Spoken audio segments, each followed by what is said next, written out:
Assalamualaikum warahmatullahi wabarakatuh. Oke, terima kasih banyak ya teman-teman yang udah klik video ini. Pertama-tama saya ucapkan terima kasih untuk dosen pengampu Apoteker Reza Rahmawati MFAM yang telah mempersilahkan saya dan teman-teman tim saya untuk mempresentasikan PPT pada kali ini. Nah, teman-teman, di sini kami bakalan ngebahas tentang migrain dan sakit kepala. Oke, sebelum itu mungkin kita ada baiknya kenalan dulu kali ya sama teman-temanku. Tak kenal maka tak sayang. Jadi, kita kenalan dulu yuk sama anggota kelompok 6. Di sini, selain aku, Sita Danisa ini, aku juga sama teman-temanku, yaitu di sebelah kiriku ada Dini Ferdi Ramadhani, di sebelahnya Dini ada Jihan Naila, terus juga ada Asmi, di situ ada Vicky, ada Dwi, ada Tania. Inilah kami kelompok 6. Salam kenal semuanya. Nah, teman-teman, kita sebelumnya udah nggak asing ya sama istilah migrain dan sakit kepala. Nah, apa sih migrain sama sakit kepala itu? Apakah keduanya sama? Kan sama-sama di kepala. Pada dasarnya, migrain dan sakit kepala itu adalah gangguan neurologis, teman-teman. Neurologis umum yang dapat mengganggu aktivitas dan menurunkan kualitas hidup kita.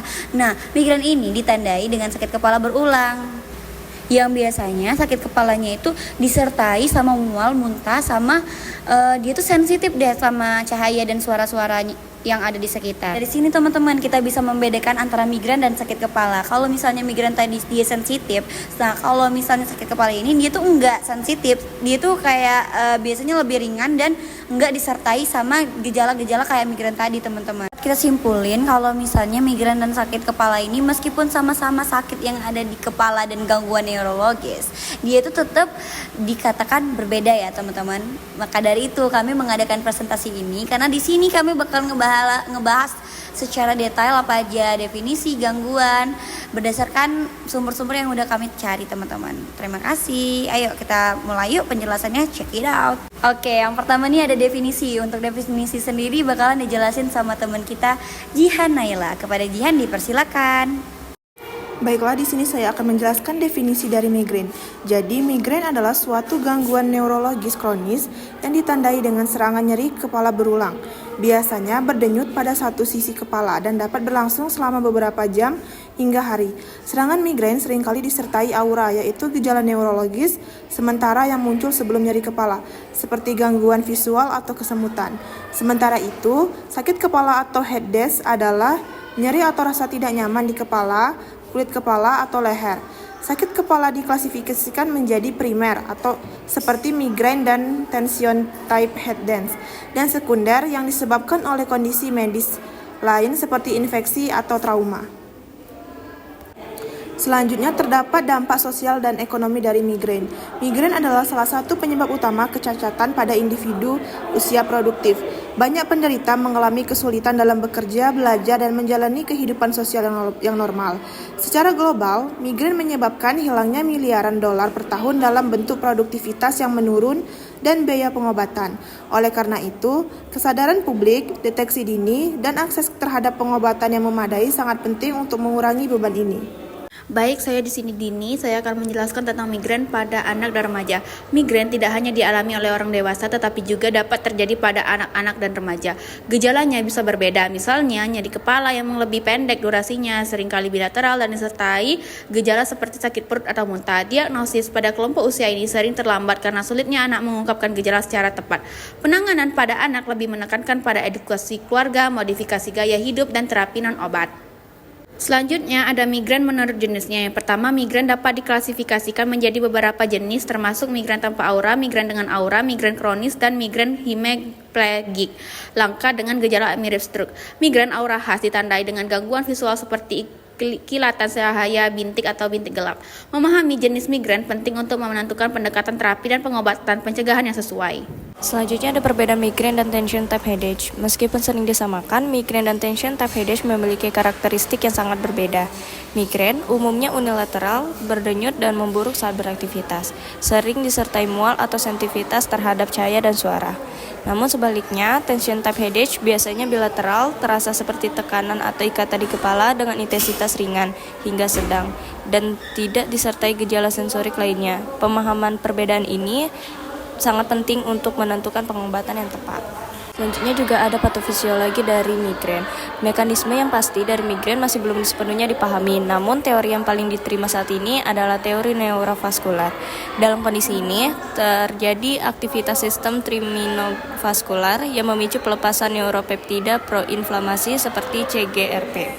Hal ini menyebabkan pelebaran pembuluh darah di otak, peradangan, dan aktivitas pusat nyeri.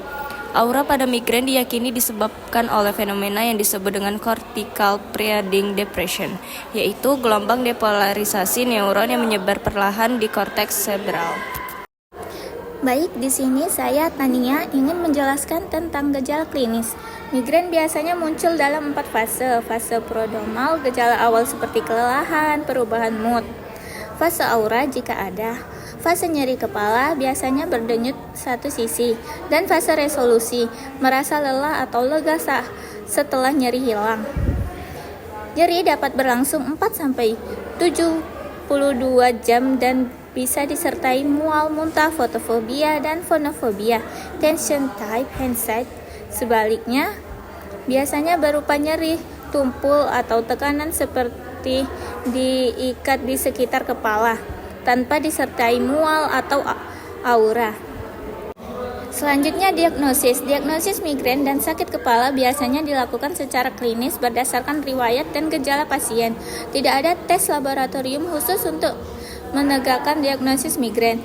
Kriteria diagnosis migrain berdasarkan ICHD-3 International Classification of Handset Disorders mencakup durasi, intensitas, lokasi, dan gejala penyerta. Pemeriksaan penunjang seperti CT scan atau MRI mungkin dibutuhkan jika ada gejala neurologis yang mencurigakan atau untuk menyingkirkan penyebab sekunder. Saya Peggy Praga Utama. Di sini saya akan menjelaskan pemeriksaan tambahan pada migrain dan headache sekunder. Nah, pada kasus tertentu, terutama jika ada gejala yang tidak biasa seperti gangguan neurologis menetap, onset mendadak atau perubahan pola nyeri, pemeriksaan tambahan sangat dianjurkan. Pemeriksaan ini biasanya meliputi MRI, CT scan, EEG, ataupun analisis cairan cerebrospinal. Pemeriksaan ini bertujuan untuk menyingkirkan penyebab sekunder yang serius seperti tumor otak dan aneurisma atau infeksi. Oke, selanjutnya epidemiologi dan faktor risiko. Migrain ini dialami sekitar 1 dari 7 orang di seluruh dunia dan lebih sering terjadi pada wanita dibandingkan pria, terutama pada usia reproduktif. Nah, faktor risiko utama migrain ini meliputi riwayat keluarga, perubahan hormonal seperti saat menstruasi, stres emosional dan kurang tidur, makanan tertentu, serta paparan cahaya terang atau suara keras. Tension tipe headache lebih umum terjadi dan biasanya dipicu oleh stres psikologis, kelelahan, postur tubuh yang buruk, atau ketegangan otot, leher, dan bahu. Selanjutnya yaitu komplikasi migrain. Jika tidak ditangani dengan baik, migrain dapat menyebabkan komplikasi seperti migrain kronis, yaitu nyeri kepala yang terjadi lebih dari 15 hari per bulan, selama lebih dari 3 bulan. Selain itu, ada kondisi yang disebut status migrainosus, yaitu serangan migrain yang berlangsung lebih dari 72 jam dan sangat melemahkan. Migrain juga berkaitan dengan peningkatan risiko stroke iskemik, terutama pada wanita muda. Selanjutnya, penata laksanaan dan pengobatan. Pengobatan migrain terdiri dari 2 pendekatan, pengobatan serangan akut dan pencegahan. Obat untuk serangan akut meliputi analgesik seperti parastamol, NSAID, triptan, dan antiemetik. Untuk migrain kronis, terapi pencegahan seperti beta blocker, antikonvulsan, atau antagonis CGRP dapat digunakan. Selain itu, terapi non-obat seperti biofeedback, manajemen stres, perubahan gaya hidup, dan tidur yang cukup sangat penting. Tension type head change biasanya merespons baik terhadap analgesik ringan dan terapi relaksasi otot. Selanjutnya, terapi non-farmakologis. Pendekatan non-obat memiliki peran penting dalam manajemen migrain dan sakit kepala kronis. Beberapa metode yang terbukti efektif adalah terapi perilaku kognitif, terapi biofeedback, akupuntur, teknik relaksasi napas, dan pijat kepala atau leher. Latihan fisik ringan secara teratur juga terbukti dapat menurunkan frekuensi serangan. Edukasi dan dukungan psikososial menjadi bagian penting dari pendekatan ini. Oke, kalau misalnya tadi penjelasan non farmakologis, sekarang kita lanjut ke terapi farmakologis. Untuk kasus migran sendiri itu tuh dia tidak responsif terhadap terapi standar, teman-teman. Jadi dia tersedia terapi lanjutan seperti injeksi botulinum toksik atau botox untuk penyakit migran kronis.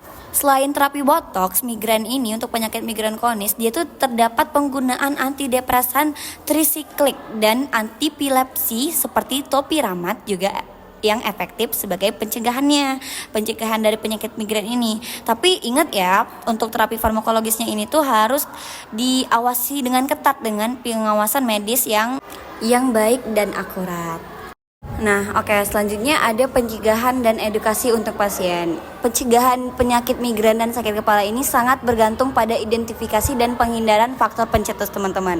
Jadi pasien yang mengidap penyakit migran, penyakit sakit kepala ini, dia tuh harus dianjurkan untuk mencatat head change diary. Untuk apa? Nah, untuk mengenali pola dan pemicu, pola hidup sehat, manajemen stres, dan teknik relaksasi seperti yoga atau meditasi.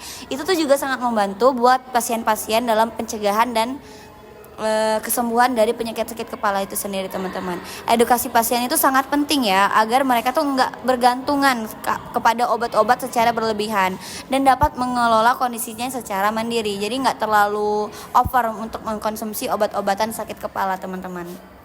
Oke, nggak kerasa kita udah sampai di kesimpulan. Mungkin ada banyak teori yang belum tersampaikan atau mungkin ada kesalahan dalam penyebutan dan penyampaian materi. Kami minta maaf ya, teman-teman. Bisa kita simpulkan dari presentasi kelompok 6 pada hari ini, kalau migran dan sakit kepala ini pada umumnya merupakan gangguan neurologis, di mana gangguan neurologis ini tuh merupakan gangguan neurologis yang umum tapi sering diabaikan, kayak sering disepelein gitu. Nah, meskipun dia nggak mengancam jiwa, dampaknya tuh untuk usia produktif, untuk produktivitas dan kualitas hidup itu sangat signifikan dan sangat ketara banget, teman-teman. Maka dari itu, pemahaman yang baik tentang gejala, penyebab, dan penanganan dari penyakit migran dan sakit kepala ini sangat amat penting untuk memberikan terapi yang tepat. Dengan kedekatan holistik yang baik, farmakologis maupun non farmakologis, pasien itu dapat mengelola kondisi ini secara efektif dan menjalani hidup yang lebih baik. Oke, mungkin segitu aja ya penyampaian materi dari kelompok 6. Kepada Ibu Apoteker Reza Rahmawati, saya ucapkan terima kasih sekali lagi. Sebelum kami menutup presentasi pada kali ini, sekiranya teman-teman boleh ya komen di kolom komentar untuk presentasi kelompok 6 pada hari ini. Kalau sudah bagus, like aja. Oke, terima kasih. Bye-bye.